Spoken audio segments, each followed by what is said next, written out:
And unfortunately, tonight we're talking about the fact that Hurricane Helene has become a deadly storm. Here in the Midlands, we know of right now 4 people have died. 2 firefighters are dead after they were responding to a call early this morning. It was about 6:30 and they were in their fire truck on Beulah Road in Saluda County. We're being told that's when a tree blew over right onto the truck, and both of those firefighters died in the truck at the scene. And in Newberry County, 2 people died in a car accident not far from Little Mountain.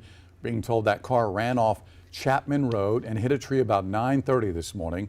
The victims identified as 49-year-old Robert Wise and 49-year-old Valencia Wise. Both were pronounced dead at the scene.